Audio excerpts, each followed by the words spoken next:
Kalau pindah ke tanpa karbo, itu artinya tidak mengkonsumsi semua bahan makanan yang mengandung karbohidrat, termasuk tadi sumber karbohidrat utama nasi, roti, mie, bihun, kue tiaw dan sebagainya, dan buah dan sayur yang mengandung karbohidrat. Alpukat gitu ya? Alpukat ada karbohidratnya tapi sangat sedikit. Oh, dikit Banget. Jadi yang tinggi karbohidrat buah itu pisang, itu tinggi karbohidrat gitu ya. Jadi kalau dia tanpa karbo, biasanya dia benar-benar menghindari kandungan karbo walaupun dia sedikit gitu. Tapi kalau dia low karbo, dia masih mengizinkan karbo sampai sekitar 50 sampai 150 gram per hari.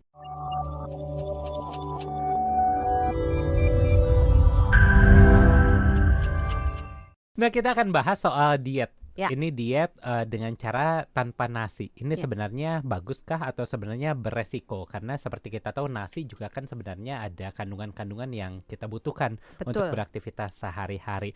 Nah, sebelum masuk ke sana Dok, kita mau kenalan dulu sama nasinya. Ini dalam nasi ini sebenarnya ada kandungan apa saja sih? Apakah ada vitaminnya atau hanya pure karbohidrat saja?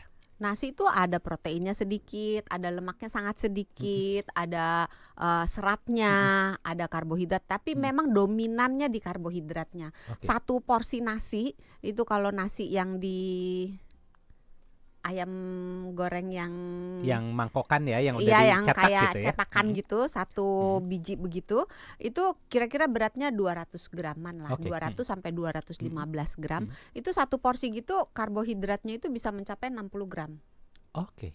Ini karbohidratnya aja ya? Nah, tapi terlepas dari kandungan karbohidratnya, nasi itu kalau orang Indonesia kan kreatif ya. Nasinya kan bisa saya nggak makan nasi putih tapi makan nasi kuning gitu kan, makannya nasi hijau gitu. Jadi berapa kandungan yang di dalamnya tergantung nasinya itu dimasak dengan cara apa. Tapi intinya sebagian besar dari nasi itu adalah karbohidrat. Lalu pertanyaan Hans, kalau nggak makan nasi boleh nggak? Gitu. Tanya lagi, nggak makan nasi tapi makan karbo yang lain nggak? Kentang gitu ya? Kalau nggak makan nasi tapi makan kentang, kentang bisa menjadi pilihan pengganti karbohidrat, sumber karbohidrat selain nasi. Jadi sumber karbohidrat itu bisa nasi, bisa kentang, bisa roti, bisa oatmeal, bisa ubi, bisa singkong, macam-macam gitu. Bisa jagung. Jadi yang dimaksud yang mana? Pilih dulu ya. Artinya anggaplah kita pilihlah yang nasi tapi diganti dengan karbo lain. Biasanya dengan kentang gitu, dengan ubi juga ada beberapa ganti. Ini seperti apa Dok? Kalau hanya mengganti seperti itu, sepanjang proporsinya masih itu masih dianggap sehat. Nah, yang menjadi masalah proporsi seperti apa gitu kan. Kalau proporsinya itu mengikuti anjuran dari Kementerian Kesehatan yang berlaku untuk pada umumnya orang yang tidak punya kelainan apa-apa, itu biasanya satu piring itu digambarkan dibagi dua, kiri dan kanan. Nah, bagian yang kiri dibagi 3. 2/3 adalah bahan makanan pokok yang biasanya isinya karbohidrat, sebagian besarnya, termasuk tadi nasi, roti, mie, bihun, kentang, artinya ubi. Kalau ada appetizer roti juga itu termasuk ya? Termasuk karbohidrat gitu. Jadi saya nggak makan nasi tapi makan roti, sama aja itu karbohidrat gitu. Karena sebenarnya kita butuh. Jadi di dalam pola makan sehat yang berlaku untuk sebagian besar orang yang tidak punya kelainan itu umumnya terdiri dari makronutrien dan mikronutrien. Makronutrien itu adalah jumlah zat gizi yang kita butuhkan dalam jumlah besar. Itu meliputi karbohidrat, protein dan lemak baik. Kalau mikronutrien itu zat gizi yang kita butuhkan dalam jumlah yang sedikit. Itu bisa vitamin, mineral, antioksidan dan sebagainya. Nah, yang makronutrien ini perbandingannya tadi itu satu piring kalau yang berdasarkan Kementerian Kesehatan dibagi 2, sebelah kiri 2/3 adalah karbohidrat, 1/3 adalah lauk yang diterjemahkan sebagai protein. Bisa hewani, bisa nabati. Yang sebelah kanannya dibagi lagi jadi 2/3 dan 1/3. 2/3 adalah sayur, 1/3 adalah buah. Dan sebenarnya di dalam buah dan sayur juga ada kandungan karbohidratnya. Oke, jadi sebenarnya kalau nasi dihilangkan, karbohidratnya ini masih bisa dipenuhi dengan yang lain ya? Buah dan sayur. Buah dan sayur ini bisa terpenuhi. Tapi kira-kira jawab singkat dulu deh dok, apakah efektif ini kalau misalnya untuk orang-orang diet? Agak susah menjawab karena tergantung kebutuhannya apa dan tergantung di dalam tubuhnya itu ada gangguan atau kelainan tidak. Oke. Gitu. Contoh, biasanya orang-orang yang menghindari karbohidrat, ini kita udah langsung karbo aja atau langsung nasi dulu nih? Karena kalau nasi diganti dengan kentang pada umumnya sama kan, sama-sama karbo gitu. Jadi pindah ke yang tanpa karbo. Tanpa karbo, boleh.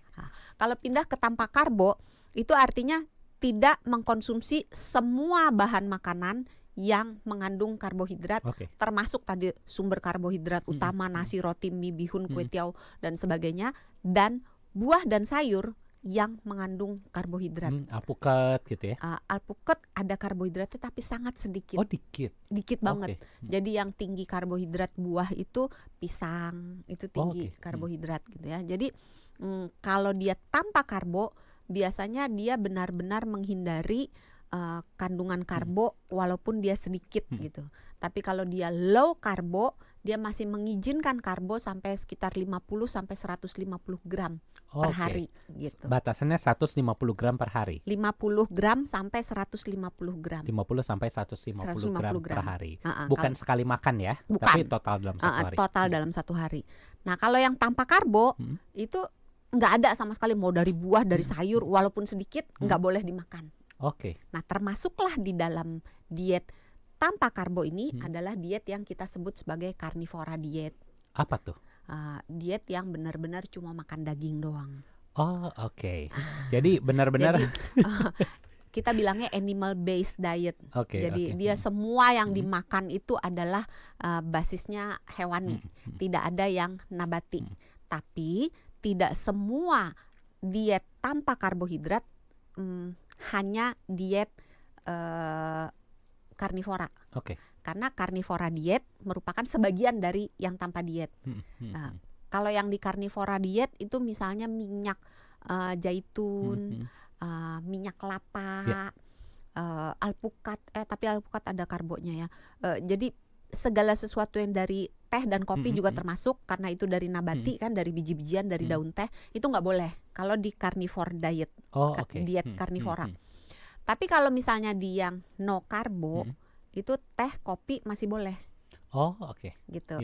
Terus minyak zaitun masih boleh, karena minyak zaitun walaupun dia asalnya dari nabati, dari tumbuhan, tapi dia nggak ada karbonya, dia pure minyak. Minyak kelapa gitu, kan minyak doang gitu, masih boleh gitu. Jadi susah-susah gampang ngebedainnya ya. Bingung nggak Hans?